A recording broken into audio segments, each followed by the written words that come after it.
कुछ चीजें दलगत राजनीति से ऊपर होती हैं और महिलाओं का सशक्तिकरण और भागीदारी मुझे लगा था उसमें से एक है। मैं आज इस देश की एक महिला होने के नाते बोलना चाहती हूं, एक वो महिला जो नौकरी करती थी और फिर लगा कि सार्वजनिक जीवन में बदलाव का सबसे सशक्त माध्यम है राजनीति से जुड़ जाना। ऐसा इस देश की बहुत सारी महिलाओं को लगता है। एक आधी आबादी है जिसको यह लगता है कि उनका प्रतिनिधित्व होना चाहिए, उनको आरक्षण मिलना चाहिए।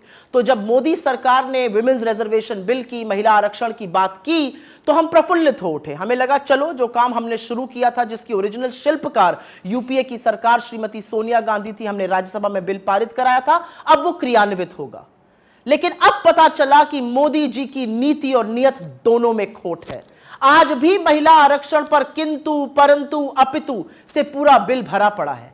आज भी यह जुमला इसलिए दिया गया क्योंकि अपनी आगामी हार साफ दिख रही है और मोदी जी के स्कोर कार्ड पर नील बटा सन्नाटा है। तो महिलाओं को एक जुमला दे दिया गया महिला आरक्षण का, लेकिन असलियत इस बिल में साफ हो गई, क्योंकि यह बिल साफ तौर से कहता है कि महिला आरक्षण तभी होगा जब पहले जनगणना होगी, फिर डिलिमिटेशन होगा और उसके बाद महिला आरक्षण क्रियान्वित होगा। मतलब 2029 से पहले महिला आरक्षण संभव ही नहीं है।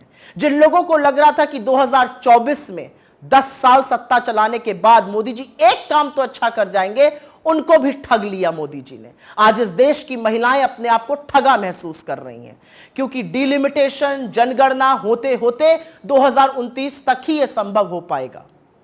यह जो बिल था, हमारा लाया हुआ बिल, राज्यसभा में 9 मार्च 2010 को पारित हुआ था।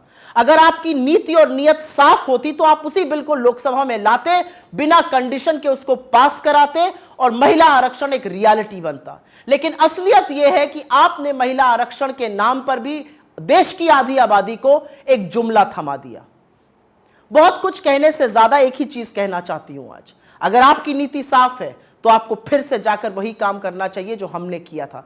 किंतु परंतु अपितु हटाइए, महिलाओं के सशक्तिकरण की बात कीजिए। जो दूरदर्शिता राजीव गांधी जी ने दिखाई, आज उसका परिणाम है कि 30 लाख से ज्यादा निर्वाचित लोकल बॉडी इलेक्शंस में 10 लाख से ऊपर महिलाएं हैं। जो दूरदर्शिता और दृढ़ निश्चय सोनिया जी ने और मनमोहन सिंह जी ने दिखाया था, वो एक बार अगर आप दिखाते तो 2024 के चुनावों में महिलाओं की 1/3 भागीदारी होती।